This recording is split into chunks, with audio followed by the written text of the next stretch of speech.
Hello, ഇന്നത്തേത് ഒരു കല്യാണക്കഥയാണേ.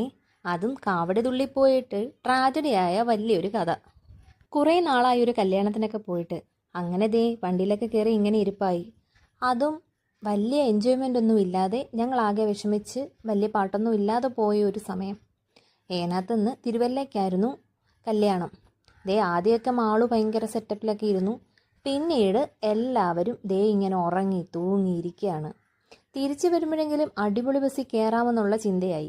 ഞങ്ങൾ തിരുവല്ലയിൽ എത്താറായിട്ടുണ്ട്. പോകുന്ന വഴിയിലൊക്കെ ചെറിയ കാഴ്ചകളൊക്കെ കണ്ട് ഇപ്പം അങ്ങ് ചെന്നിട്ടുണ്ട് കേട്ടോ. ദേ ബസ്സിൻ്റെയൊക്കെ വരവ് കണ്ടോ. ഏട്ടൻ്റെയും മോൻ്റെയും വണ്ടിപ്രാന്ത് കാരണം ഇപ്പം എനിക്ക് ഇത് തന്നെ ആയ അവസ്ഥ കേട്ടോ. വണ്ടികളോട് എന്തോ ഒരു ഇഷ്ടമാണ്. എവിടെ വെച്ച് ബസ്സുകളൊക്കെ കണ്ടാലും ഞാൻ മോനോട് പോയി പറയാറുണ്ട്, ഈ ബസ്സൊക്കെ ഇങ്ങനെ നിർത്തിപ്പിടിച്ചിട്ടേക്കുന്നത് കണ്ടു കഴിഞ്ഞാൽ ആരാ ഫോട്ടോ എടുക്കാത്തല്ലേ. ഇനി അങ്ങോട്ട് ചെന്ന് കയറുന്നത് വലിയൊരു യുദ്ധത്തിലേക്കാണേ. ആഹാരം കിട്ടാതൊക്കെ കിടക്കുന്ന ആൾക്കാർ ഒരു യുദ്ധം ചെയ്യുമല്ലോ, അതുപോലെ തന്നെ. അപ്പം ഞങ്ങൾ ഒട്ടും ഇന്നോട്ടല്ല കേട്ടോ. ദേ വെറൈറ്റി ഐറ്റംസൊക്കെ അവിടെ ഉണ്ടായിരുന്നു. അതൊക്കെ കണ്ടിട്ട് എങ്ങനെയാ തിരിച്ചു പോണേ. ഇടയ്ക്കൂടൊക്കെ ആയാലും എല്ലാവരും ഓരോ ഐറ്റംസൊക്കെ എടുത്തിട്ടുണ്ട് കേട്ടോ. ഞങ്ങൾ കുറച്ച് നേരമൊക്കെ അവിടെ നിന്ന്. അപ്പോഴാണ് ദേ ചെക്കൻ്റെ മാസ് എൻട്രി വരുന്നത്. ഇവരെയും കൊണ്ട് തോറ്റു. ദേ പിള്ളേർ ഓരോന്ന് പിന്നെയും കൊണ്ടുവരിക. അപ്പം ഞങ്ങൾ കുറേ ഫോട്ടോസൊക്കെ എടുത്ത് ചെക്കനെ ഇറക്കുന്നതൊക്കെ കാണാൻ നല്ല രസമായിരുന്നു കേട്ടോ. അകത്ത് കയറി പെണ്ണിനെ കണ്ട് പിന്നെ അങ്ങോട്ട് നോക്കിയപ്പോഴോ വലിയൊരു യുദ്ധം, അതും ഫുഡിന് വേണ്ടിയുള്ളത്. ദേ എല്ലാവരും വെയിറ്റിങ്ങിലാണേ. നോക്കുന്നവരെല്ലാം മണ്ണടിക്കാർ. ചെക്കനെ കൂട്ടുവരാൻ ഇവർ വെയിറ്റ് ചെയ്തിരിക്കുക കേട്ടോ. അങ്ങനെ ഡാൻസിനൊക്കെ ശേഷം ചെക്കൻ സ്റ്റേജിലേക്ക് ഇരിപ്പായി.